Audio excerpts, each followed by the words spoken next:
And we're all here. Wonderful. So good evening, everyone. 6 o'clock on the button. So thank you all for joining us for this week's 120 Dublin Stories with Santa Rita and the Little Museum. So tonight I'm delighted to be joined by the two gentlemen that you see here in front of me, Robert Byrne, who is a recognised and celebrated fine and decorative arts specialist, and also a long-time collaborator and friend of the Little Museum. So Robert, thank you very much for being here tonight. My pleasure.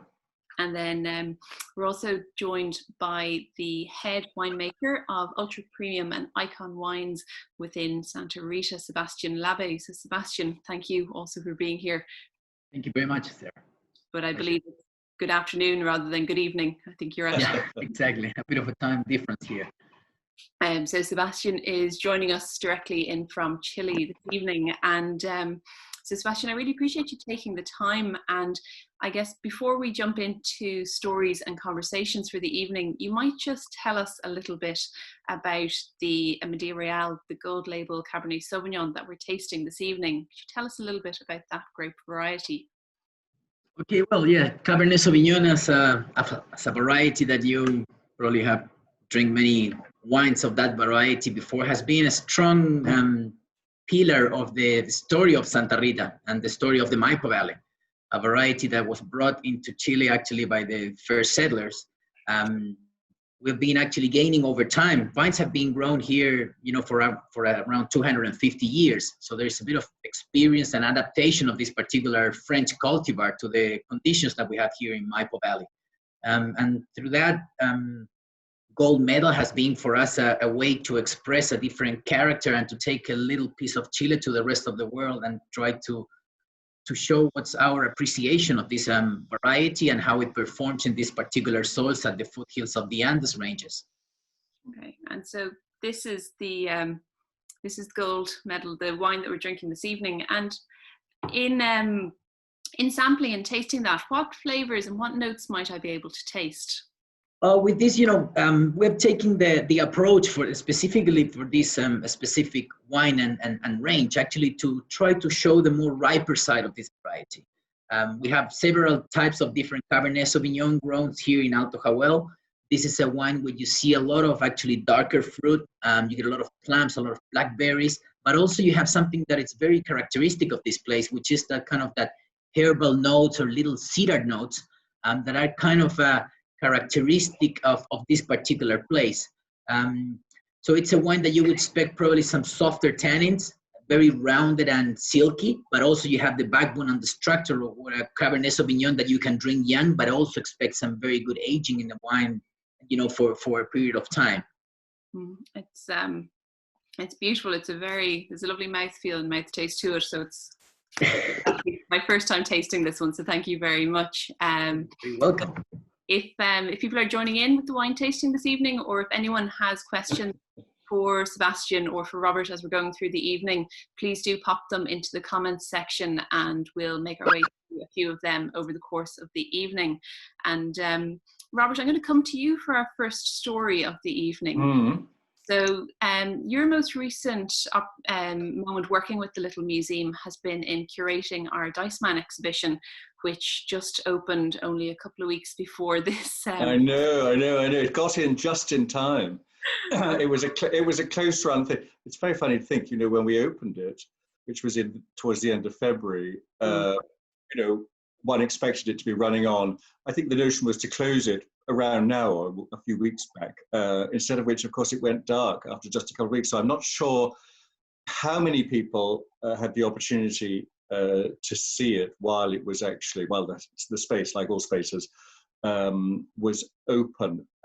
So if you like, we can talk a little bit about Thom and just explain what the exhibition was about. And I hope that when you reopen it's still up, that you've been carefully dusting all of those exhibits, Sarah, and that they'll all look nice and pristine and fresh for people when they arrive, because you're opening next week, I think.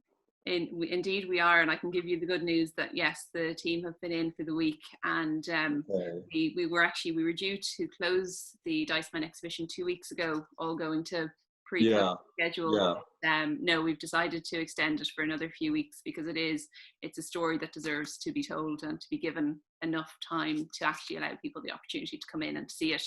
So for, I guess, as you just said yourself, for those who haven't been into it, you might tell us a little bit about Thom. Let's now have an extended advertisement for it.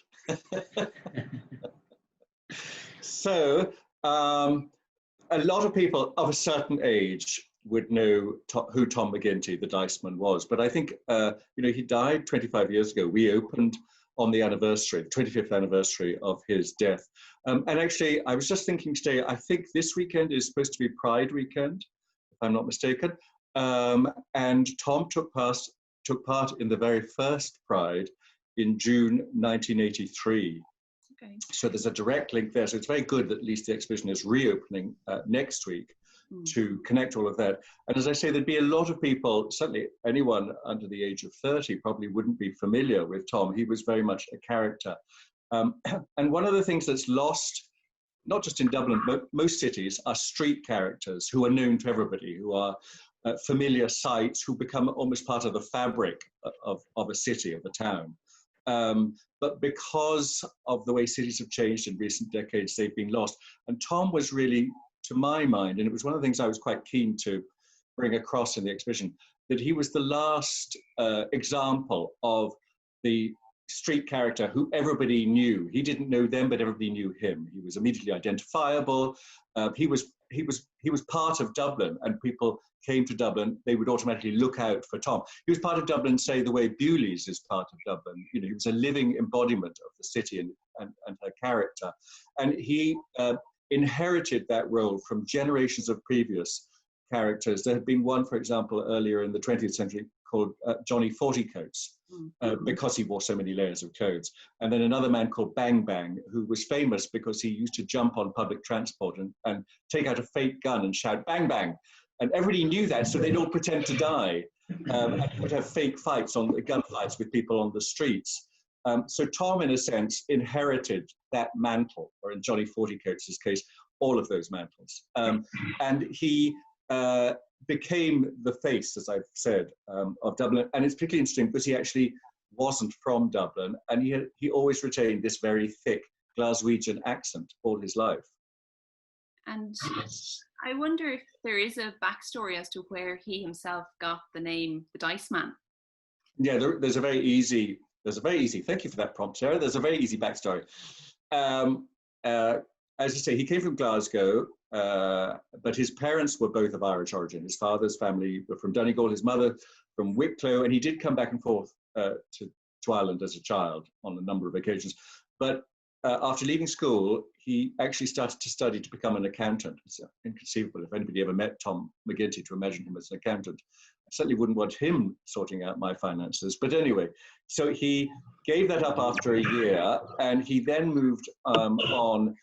He used up his student grant, so he had to do something. So he became an artist model, a life model at art school in Glasgow, the famous Glasgow Art School. This actually was very good training for the person he later became, for the persona that he assumed in Dublin, because he had to stand still. If you're a life model, you have to hold poses, and this was enormously valuable in his work in due course.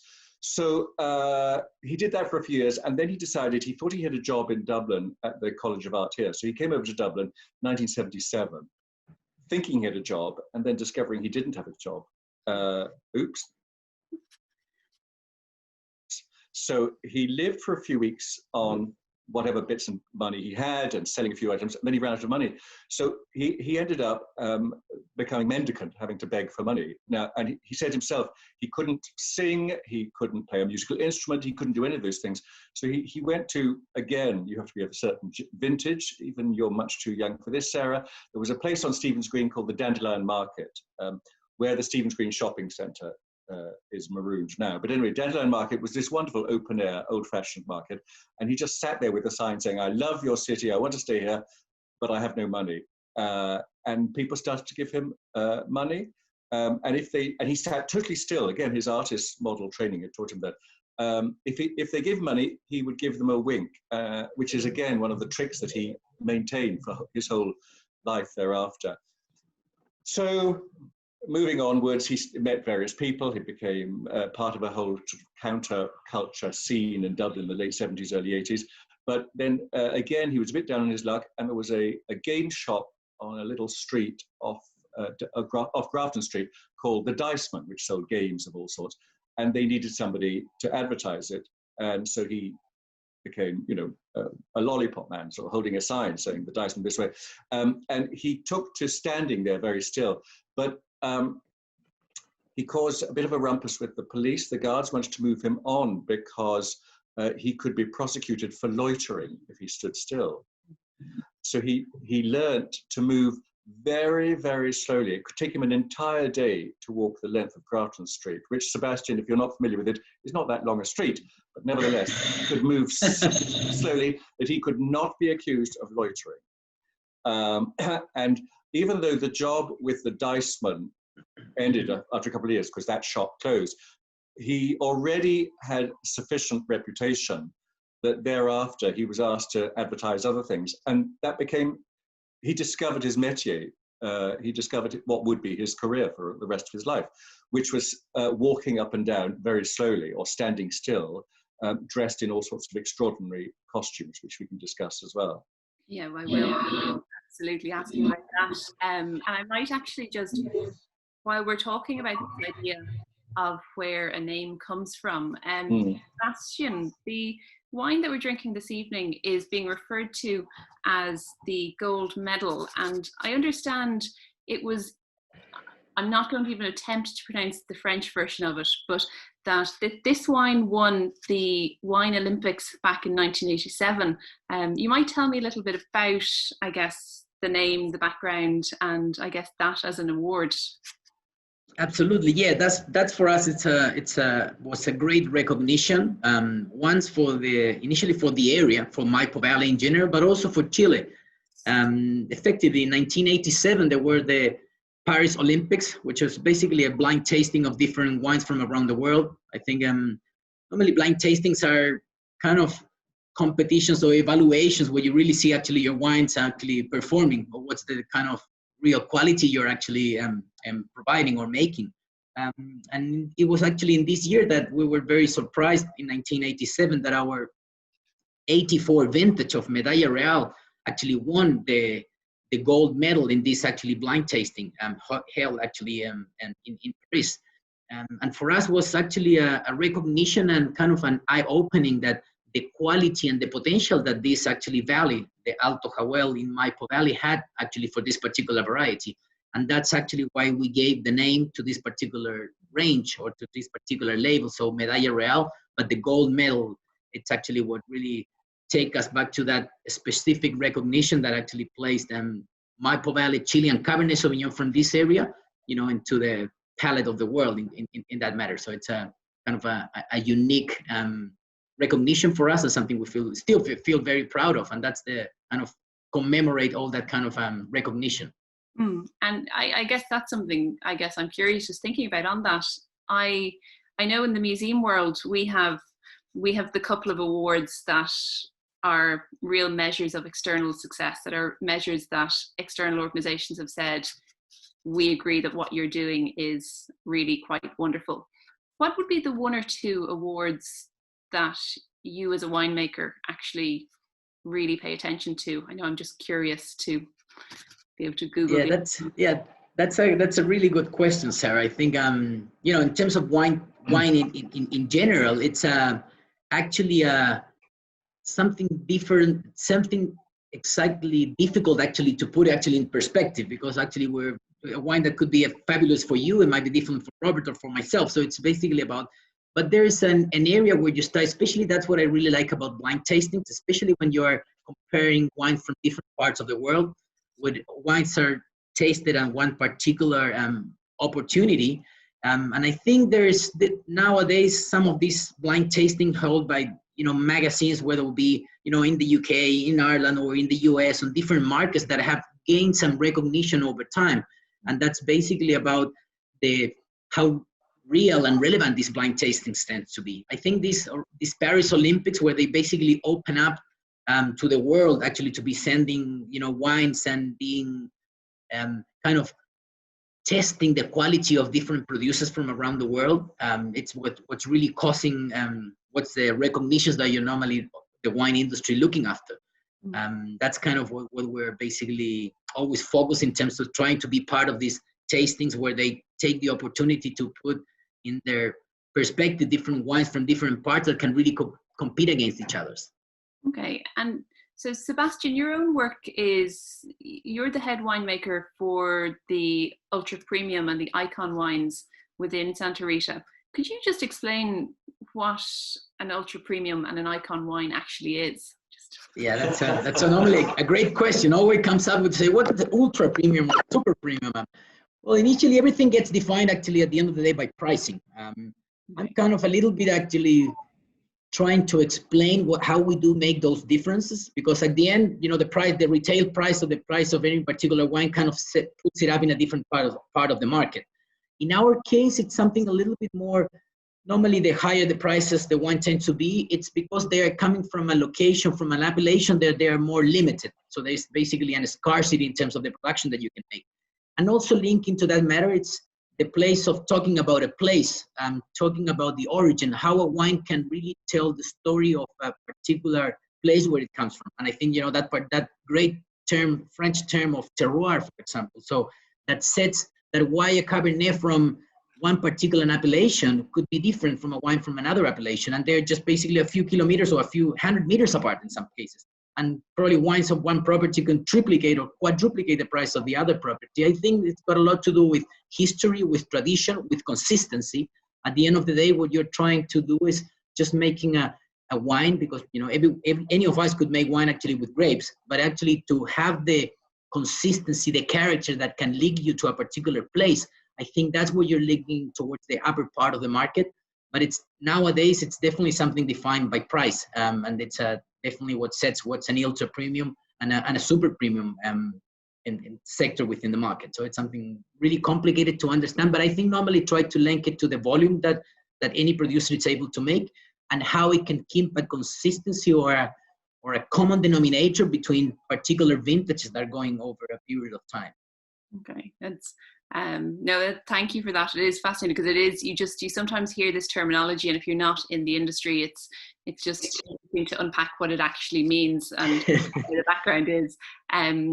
So Robert, I see a question here from one user who's asking, when did Thom die and what age was he? He died in February, the night of February 21st, 22nd of 1995, so 25 years ago, and he was 42. So he was very young, actually, terrifyingly young now. Very much so. Yeah, yeah. So he had the HIV virus and then developed AIDS, and he had actually very bravely gone on the Late Late Show the previous November and said this, which at that time very few people publicly acknowledged that they had the disease. So it was, you know, he was breaking fresh ground in that regard. And his condition gradually deteriorated thereafter up until his death. One thing that's worth pointing out actually is that after he died, he had a funeral a few days later, and the whole of Dublin, certainly Grafton Street, came to a standstill. Thousands of people followed the funeral cortege down Grafton Street, which again is a great mark of what he meant to the city. It's I remember the evening of the launch of the Diceman Exhibition. It was one of the more emotional launches that I think we've had. You could really see how much it meant to so many people in the room that this story was being told. And I think, as you said, the interview on the Late Late was quite a key moment in Irish history in terms of what he did and kind of the platform that he gave to a subject that was not being discussed, I guess, largely otherwise at that point. Absolutely. And from your own point of view, when you were curating the exhibition with us, I wonder, what were the one or two stories or artifacts that you kind of decided early on were really important to include? Well, we were very lucky with this exhibition. Two things. First of all, everybody was very enthusiastic about it. And as you say, you know, you only had to mention it to people over a certain age, and they immediately went, oh, yes, of course.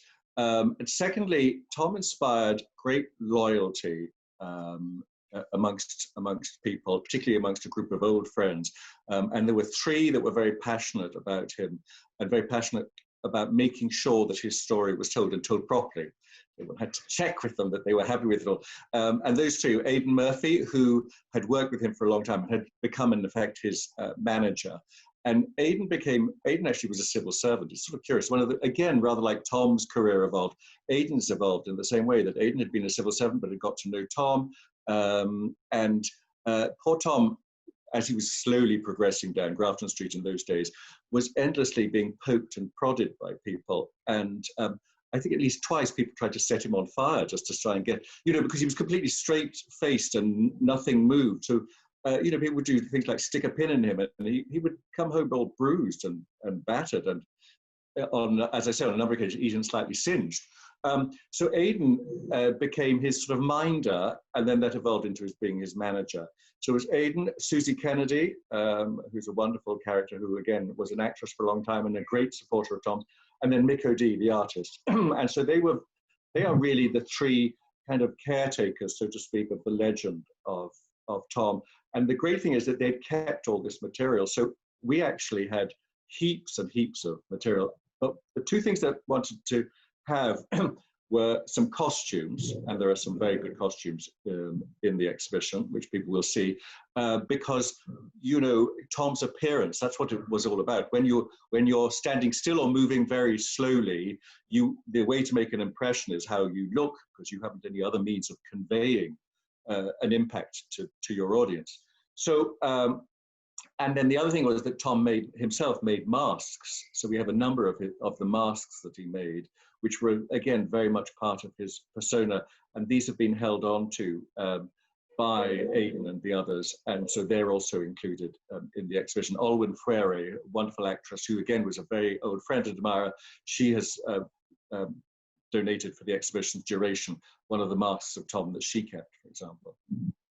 Yeah, that's I do remember that. I think it was probably about 4 or 5 hours before the launch was the last suggestion of, we've got X, which we could include, that, as you said, there was. Yeah. I mean, I had to a couple of times say to people, okay, that's enough. We had a session in Mick's studio. Mick O'Dea has a studio, his artist studio in North Great George Street. We had a session where they kept producing.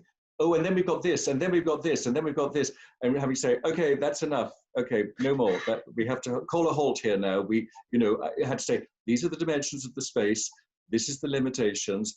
It's not going to be like a jumble sale. You can't put everything in. We have to make a selection. And of course, that when you're curating an exhibition, it's one of the jobs of curating, is you want to include enough, but not too much, because you can overload. And it's like putting in too much text as well. You can overload people, and then they stop, they glaze over, they can no longer absorb everything. So you have to, that's the kind of balance that you have to strike. And actually, I think, again, the designer of that particular show, Fiona McCarthy, did a great job at putting it together, so that also, again, I hope when people see the exhibition, one of the things they'll notice is the way it's designed, even the colors that are used, convey Thom's personality. I don't want to say any more about it than that, but you will immediately get a sense of the man before you read anything or look at anything in particular, just by the way Fiona has created and used the space that's been made available for the show. Absolutely. Sebastian, you'll have to come over to see it for yourself. Absolutely, yeah, I'm feeling really intrigued about this. You are absolutely welcome anytime. That would be wonderful. It's provided you bring some wine with you. Otherwise, you're I'll definitely do. I always take wine with me. Good man. Okay, in which case you're very, very welcome. You're 100,000 welcomes. Fantastic. And I was going to just touch on one final question here that someone has written in, Robert, and then I'm going to move back to talking about wine with you for a moment, Sebastian. There's a gentleman here who's wondering, he kind of feels like the Diceman was an original, and he's kind of asking, in your opinion, is there anyone who's followed in his footsteps today? No, I mean, that's why I think Thom is so special. To my mind, as I say, he was the last in a line. But you know, it's the nature, as I say, of urban spaces today. You don't have, well, cities are so much more big, they're so much more anonymous, they're so much more generic as well. And unfortunately, like a lot of cities, Dublin suffers from this, but it's true universally. The individual specific character of a place and the way it then throws up in its turn characters has rather been dissolved in our global climate. And so, you know, Thom was really the last of his kind. You know, the line ended with him. Sadly, I would say, with regret. But I mean, for example, it'd be interesting, Sebastian, I don't know if you live in Santiago or where you are, but whether there are such characters in Chile. Yes, actually, there are some places, and just by listening to all the information you've been actually providing now, there are some actually characters in some special neighborhoods where they kind of created kind of very similar in that matter of something that they are unique and they got some kind of that people get alert to this kind of personalities and they are kind of characteristic of a particular area. So that's very, very similar. It was interesting. No, good. You still have them at least, but I think, as I say, unfortunately, I think they've really largely disappeared. But you know, they don't exist in London or in Paris or in any of those sort of cities any longer. I think still you might get, as you say, neighborhood characters. Yeah. You know, in a banlieue, in a suburb, or rather, but in the city centre, that's known as the whole city. I don't think that exists any longer, alas. Unfortunately, it's and then I guess, Sebastian, I'd love to move back to talking about these kind of, I guess, your flagship wine, really. Like I know, and a lot of, or hopefully some of the people who are on this call this evening, in attending concerts and lectures in the museum over the last 5 or 6 or 7 years, will have tasted some of the Casa Real wine, which I understand is one of the kind of really key flagship wines that Santa Rita produces. I wonder if you could tell me a little bit about the backstory and the kind of the purpose of that wine when it was created. Okay, yeah, well, Casa Real, for those of you that have had the chance of tasting it or have heard about it, it's basically the soul of Santa Rita, the icon wine. It's a wine that started after actually this recognition, after gold medal was actually awarded this recognition. There was actually kind of an opportunity appeared there that there was the potential of creating a super premium or an icon wine actually in this particular case. So that gave us some hints or where to start searching for these particular places. And there were some conditions of actually soil and climate within this particular area that could produce and consistently were producing some of the top Cabernets of the company, of the winery in that case.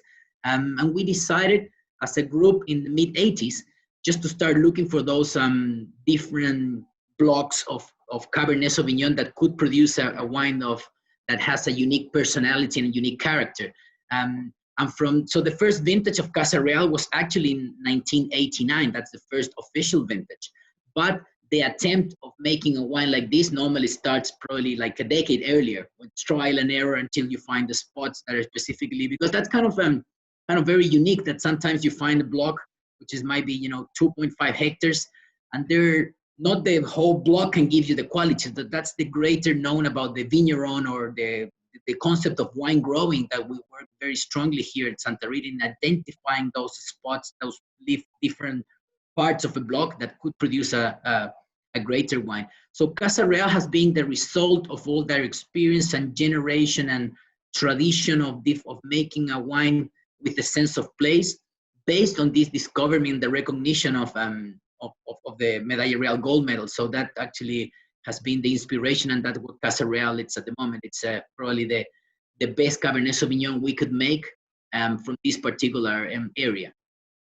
Okay. And I am curious about, what you're talking about is the level of care and detail that's put into observing relatively very small elements of yes. quantities of vineyards. And could you tell me a little bit about when you're dealing with premium and icon wines, what is the how do you handle the vineyards? How do you handle the vines? Like, where in a life cycle of a vine does a premium wine come from? Well, I think that's a really good question, Sarah, because I think more than we have been getting to a particular wine itself, it's basically that the area just showed that the potential was there. We've been, in terms of, I normally try to say this, that making a great wine, a wine like Casa Real, involves a lot of hands-on in the vineyard, trying to take care of the vines and look after them and trying to prune the best possible way, trying to balance the real character of this. And then in the winery, I think we let things flow. So we are very hands-on in the vineyard and hands-off in the winery. I think Casa Real is a wine that if we do things right on the vineyard, it basically makes itself. We just need to be very careful in terms of every particular process, in terms of picking, in terms of the way we work our soils to get more biodiversity, and trying to be expressing that particular character has really expressed that unique character that it's basically what we have been making in Casa Real over 30 plus years now. What makes us really proud, for example, is that there is a stronger link in Casa Real, that it's a stronger even than the hands that are making the wine, and that's something we're really trying to point out.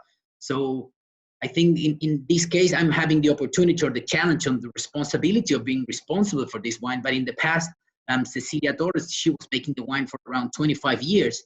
And there were a previous winemaker before that. And I think now when we taste the wines, there is the sense of place is stronger than anyone that has been actually making the wine. So I think that's really what makes this wine unique. It's about a sense of place and something that it's stronger than everyone making the wine or taking decisions into this.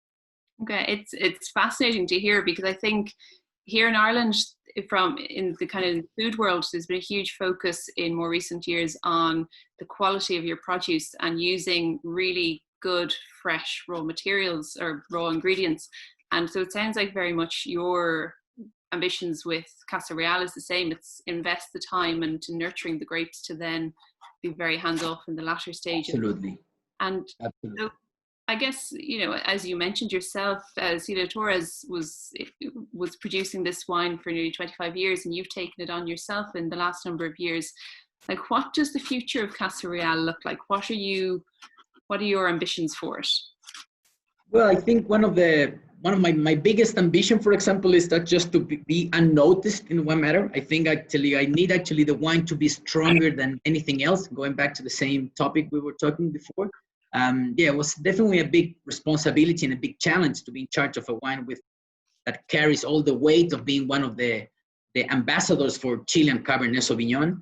And nowadays, our main goal is actually to be thinking about the sustainability of these vineyards, how we can make these vineyards that are between 50 and 70 years old, how we can be actually making wine for the next 50 years.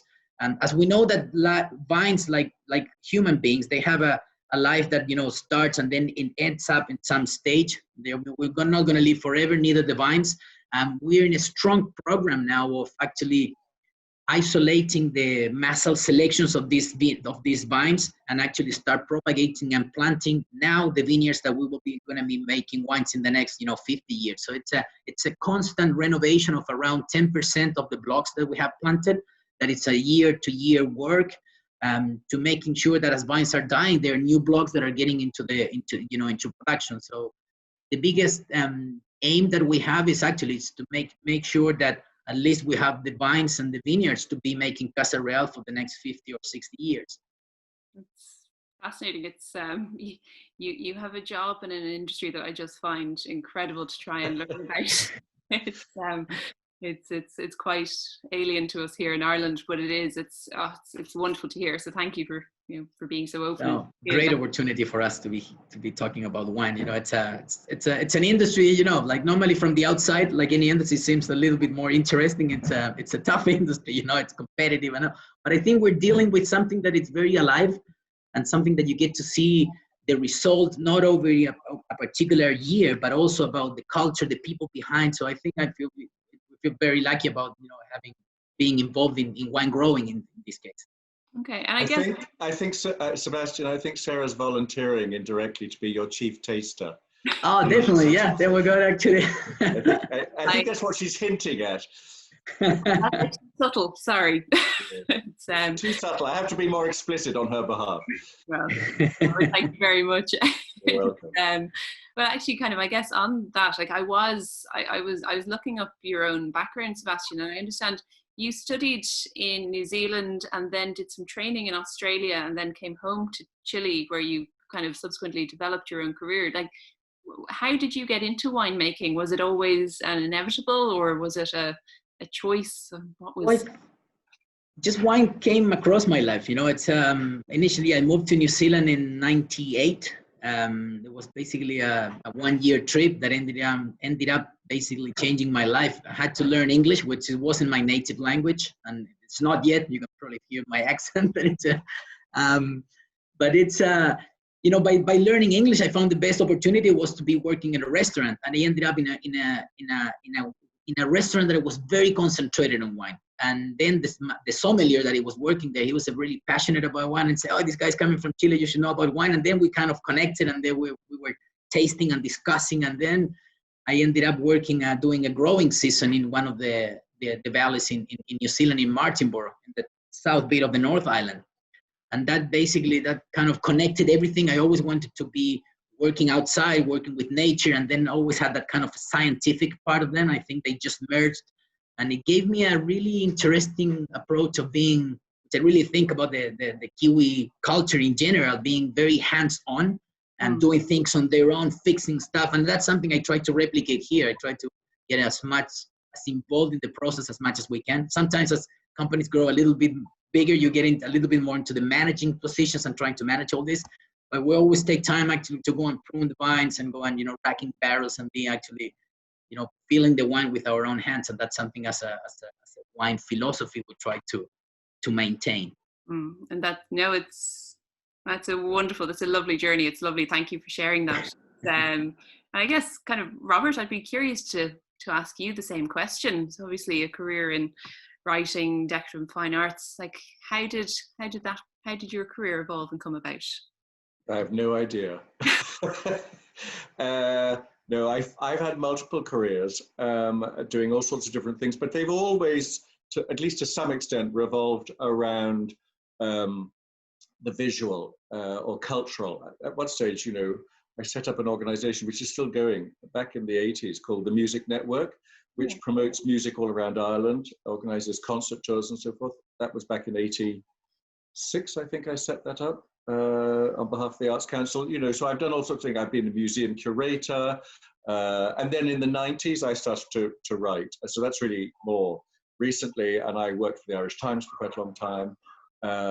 And then in almost 20 years ago, then I moved to the country, gave up my full-time job, and have done sort of multiple things again, writing books, working online a lot now with social media and so on and so forth, and then doing things like curating exhibitions for yourselves. Because prior to this one, I can't think, was it 2 years ago I did the exhibition for you? I curated the exhibition on Irish fashion. That was 2.5 years ago. It's amazing to think. It's and I know terrifying how quickly time passes. So that was an exhibition. You know, for a lot of the 90s, I wrote on fashion for the Irish Times, and before I finished in that field, or around the time I finished writing about fashion, I wrote a book on the history of fashion in Ireland and its development. And I always say I stopped writing about fashion because I ran out of superlatives, and it was too exhausting to continue to come up with new words and new adjectives, and just the whole new. I ran out of the new, which is what you have to do as a fashion writer. Whereas I'm by nature, I'm interested in the old. So that's mostly what I do now, is look at the old rather than concern myself. So it's the past rather than the future that preoccupies me. And it was very interesting to do an exhibition like the fashion one for the Little Museum, because it precisely allowed, again, an opportunity to revisit a not very distant past, but one that's almost forgotten as well. It's, you know, Ireland is a country that has changed so much over the last half century that the world we occupy today bears in lots of ways bears very little semblance to what it was like back in the 50s and 60s. And so to curate an exhibition which wasn't just about clothes, for me that exhibition was, as much as anything else, actually about women empowering themselves, because it was about a generation of women who for the first time started their own businesses and made them global successes.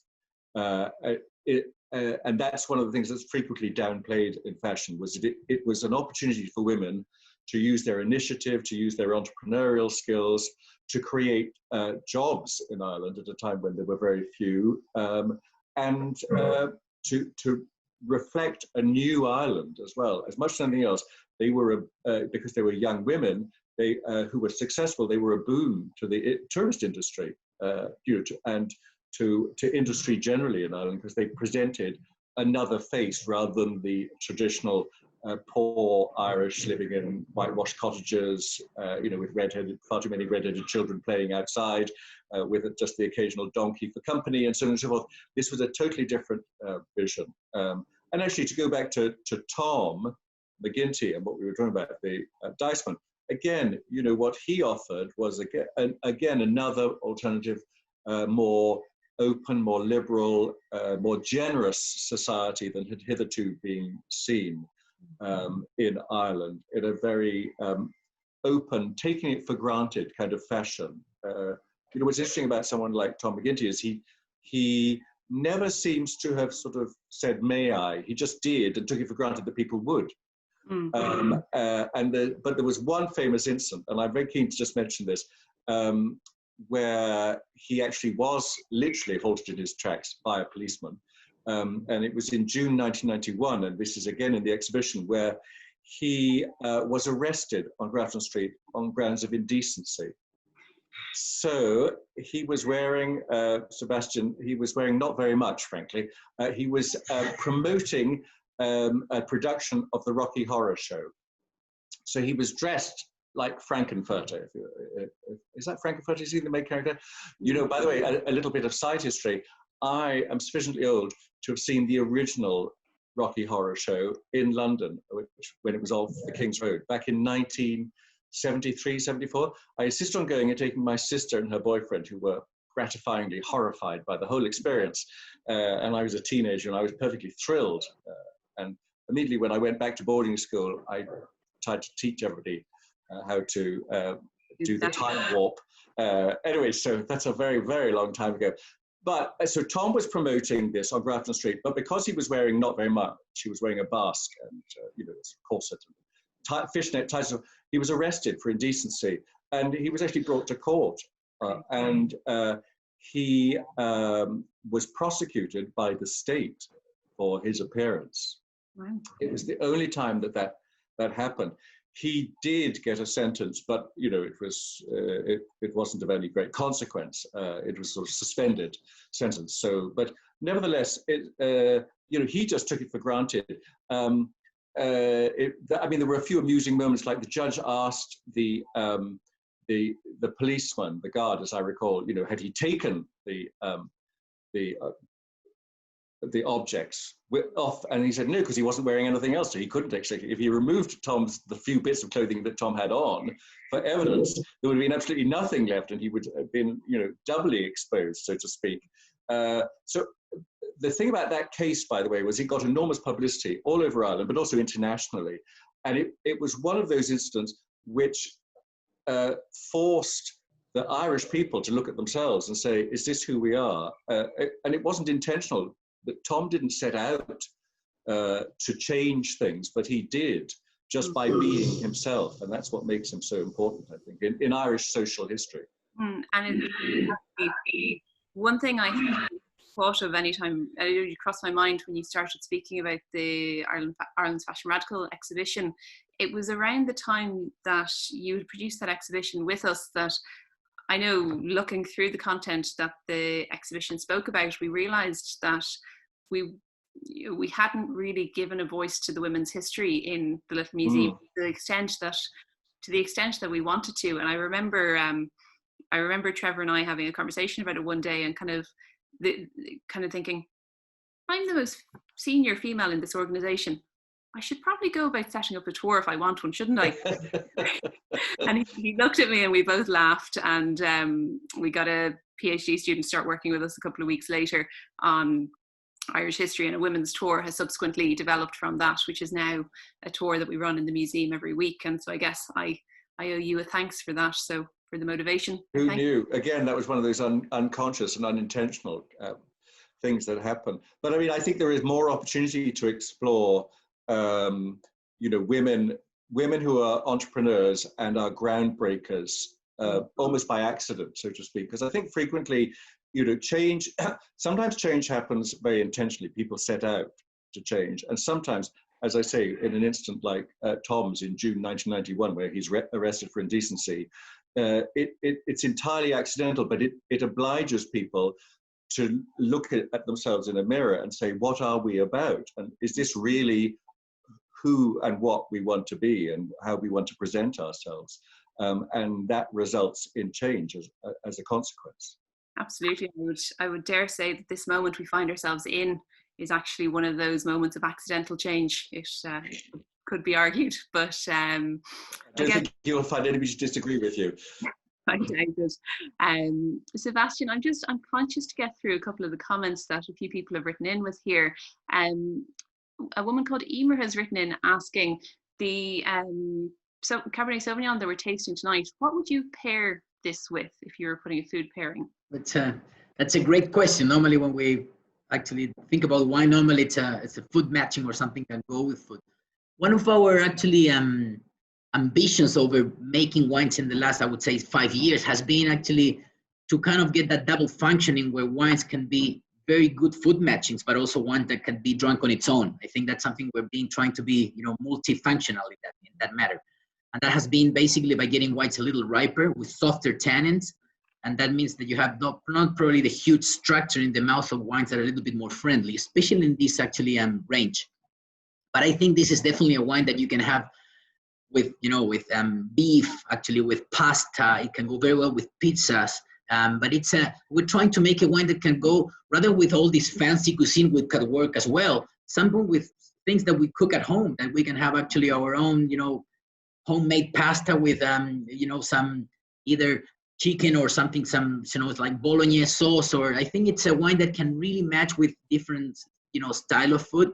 And by having softer tannins, I think it really opens up the palette of different options you can actually pair your wine with. But normally thinking about Cabernet Sauvignon, I think, you know, I normally state with those three. I think every like a beef bourguignon or something, you like a stew beef or something like that. And normally with those juicy tannins, they're, you know, fantastic matches. Okay, I think a beef stew here in Ireland is definitely a crowd pleaser. Yeah, absolutely. And I guess kind of as a winemaker, something I'm curious about. I would imagine, or I don't know, I'm kind of asking rather than assuming, that the act of working with different grape varieties must differ, and the experience of producing a wine must be different depending what type of grape you're using. In the back of my mind, it's the equivalent of the artist using an acrylic paint versus an oil paint. I'm wondering, am I correct in thinking that? And if so, would you tell me about which variety you love or hate working with, and why? Yeah, I think that's something that's a very good actually similarity you've just made. Well, you know, dealing with different varieties, and that's something that here in Chile we're kind of experts in that matter, because actually you go actually to the old world and there's a little bit more defined about the grape varieties that are grown in an area. You go to Bordeaux and it's all about, you know, Cabernet Franc, Merlot, Petit Verdot. Or you go to Burgundy and Chardonnay or Pinot Noir. But in our case, because having this kind of a long and extended country, we're dealing with so many varieties that I think we're kind of getting a little bit more the skills to understand every particular area. And we have been over time kind of isolating these varieties to the particular areas where they work better. So that's been a huge change in terms of the industry and where varieties were planted like 25 years ago and where we have the vineyards planted now. Personally, I've always been a big fan of Cabernet Sauvignon, so that I think I'm in good land here, and I feel very confident about this.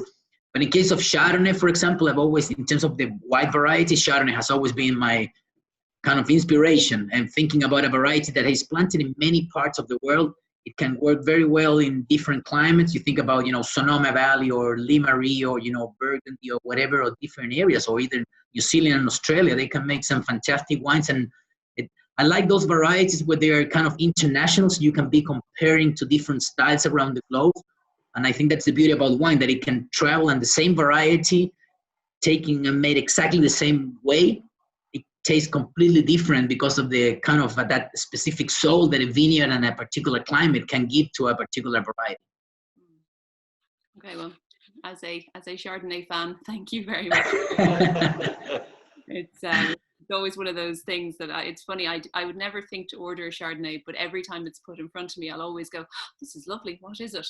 It's one of those things. I'm a secret Chardonnay fan. I just don't realize it deep down. But well, you've just outed yourself now. I have. Robert, would you tell me about? I know there's a project that you've been working on and you've been establishing called the Irish Aesthete. Would you tell us about that? Well, it's my kind of alter ego, the Irish Aesthete. During the last recession, as opposed to the present one, so that's 8 years ago now, I thought, well, I'll set this up. So I set up a site called the Irish Aesthete. So it's primarily concerned with another of my great interests, which is, historical architecture, Ireland's architectural heritage. And so what it is me looking at old buildings, writing about them, discussing them, and so on and so forth, and traveling around. So, and it's slightly taken over too much of my life, in the sense that I can't go anywhere now without thinking, now where can I visit? What old buildings are there? And I'd never owned a camera. I'd never taken any photographs in my life.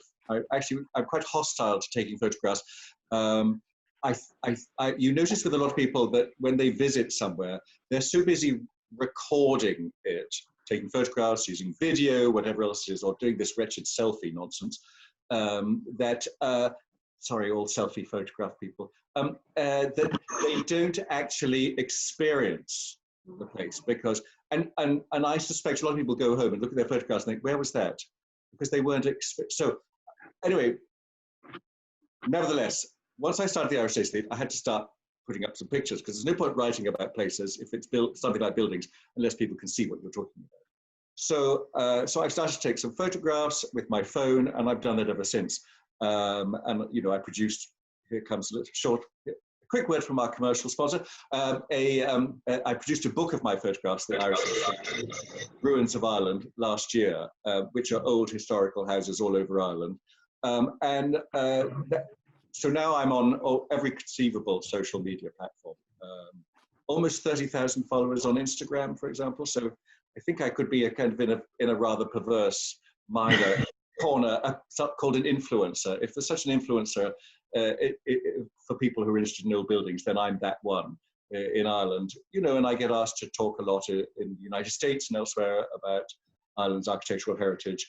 So it's become a kind of it's taken on a life of its own, is probably the best way to describe it, really. And so I just have to trot along trying to keep up with the Irish Aesthete rather than leading it. I now follow it. I would know you've got the aesthetic of it is beautiful. I hadn't realised you took photographs as well as the narrative yourself. So it's something we in the museum thoroughly enjoy looking through and using in terms of the books that you've published. Material is beautiful. And would you have a style of architecture that you inclined towards, that you'd have as your preference, or is it also different? No, I rather than a style, I'd say a space. As you can see behind me, anything with books in it makes me happy. I'm completely, I think if there was such a thing as an organization called Bibliophiles Anonymous, I would have to sign up for it and say, hello, my name is Robert and I'm addicted to books. So any room where there's a lot of books in, I immediately think, I'm home. And the smell of books, the feel of books. Somebody gave me a Kindle and I think I gave it away after 2 days. It's just pointless to me. I couldn't see the purpose of a Kindle. So I need books. So that's really for me. And a room with books just feels cozy and homey and right. And one immediately feels I'll settle down on the sofa with a glass of Cabernet Sauvignon in hand and a good book. And I'll be a happy man, and I'll be a happy man. I'm not hard to please that way. Absolutely. That sounds like a perfect room. It very, very much does so. And I would agree with not subscribing to the world of the Kindle. I think there's nothing nicer than opening and starting. No, I mean, I appreciate that for a lot of people, Kindle has all sorts of advantages, particularly if you travel, although most of us are doing less of that now. You don't want to cart lots of books around. Or, there are all those sort of reasons, and Kindle serves a lot of very sound purposes. I just need, I'm old-fashioned. I need the physicality of a book. It's not the same. That's fair, and it's I think when I was speaking to you earlier this week, I asked you if any of the, or if our building that the little museum is in on St. Stephen's Green, if it had any particularly interesting stories or kind of contexts that you were familiar with, and your first reaction was to pick up a book, and I wondered if you might. Well, several, exactly. Yeah, exactly. No, I mean, your building is interesting because it's associated with a man called Gustavus Hume. He was responsible for building it. He was the two of them. He was responsible for building with it. He's very interesting. He was a surgeon. He was actually president for a very short time of the College of Surgeons, also on Stephen's Green. But Hume Street, elsewhere around the Green, is named after him because he was responsible for developing that. And the largest house in Merrion Square, it's on the east side. It's now the Irish Architectural Archive. I'm sure another wonderful institution in Dublin.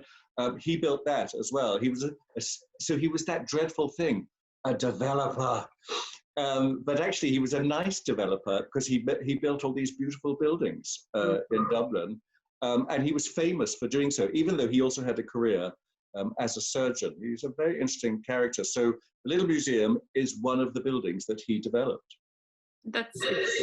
I didn't realize that he also did the Architectural Archive, and that's fascinating because I've gone over to meet them a few times to ask for advice in terms of our own building. So it was a little bit closer to the bone than I realized. Then Sebastian, I see here that Liam Campbell has written in as saying, it's great to see you again, Seb. See you. Liam, fantastic. That's good remembrance of Liam. Fantastic to... Hello, Liam. good old times. And then Liam's just wondering, how many years does this Cabernet Sauvignon continue to evolve until it reaches its plateau of optimum maturity? I think this is a wine that normally in terms of life expectancy, and we're talking about between 7 and 10 years. I think it's a wine that people can drink young, but in terms of the evolution, it's a wine that it's not actually made from extensive long aging, like 20 plus years, like we do in Casa Real, for example, where we do actually be sure that it's a wine that it can age very well. It's a marathon runner. This is kind of a shorter distance wine. I think the Medalla Real Gold Medal is a wine that you can drink young, but expect some very good aging until 7-10 years in the bottle. Okay. Is there a particular year recently that you would recommend of your wine that is a particularly good year? I think this particular vintage, 2017, it's a great year. It was a very dry, hot season for us, so that means that we can pick our grapes earlier. So all the physiology of the plant has been a little bit in advance, and I really like those kind of warmer and dry years because that's been in terms of fungal diseases and more spoilage that you can have from more humid years. They are very minimized, but also that means that actually you can pick your wines a little bit fresher with riper fruit. So that means that everything can be advanced a little bit earlier. And I normally think that warmer, dry years here in Maipo Valley, my experience, are probably the best years. So 2017 is the one to look out for. Exactly. I think it's a fantastic vintage, very balanced, very delicate, and I think really, really express actually the essence of a particular place. Great. This is it's 1 minute to 7, and I don't want this second to end. Oh, it's so quick. Let me ask. Can I ask Sebastian very quickly? Were the French awfully cross when you won the medal at the Olympics?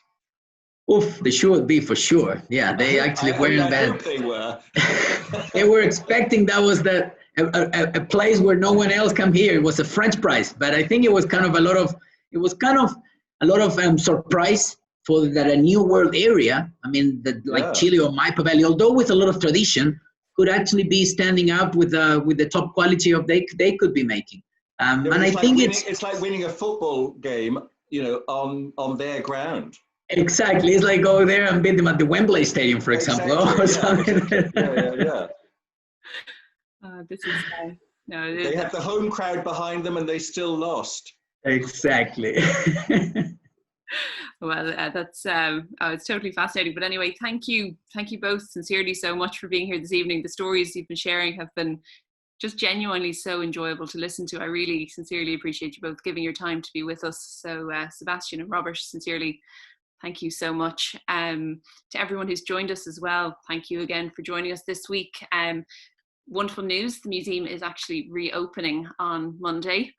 It's been a long 3 months, and the team have been working busily behind the scenes over the past couple of days, and it'll be really nice to actually be able to welcome people in. And I did see a note there that someone already has purchased a couple of tickets to come in. Thank you very much, and we look forward to seeing you. But that's it for this evening. Next week, we're going to be joined by Mr. Martin Kaiser, who's the head of viticulture within Donna Paula. So one of your colleagues from Argentina. The company. Exactly. And then we're also going to be joined by auctioneer Ian White, who's going to tell us a little bit about the backstory of White's long-serving Dublin company, but also a little bit of it behind the scenes of the experience of preparing for an auction and some of the more memorable pieces that have come across their front door. But I guess for this evening, that's it. And cheers. Thank you very much. Well, thank you very much, Sarah. Thank you, Robert. Thank you so much. Thank Cheerio. you.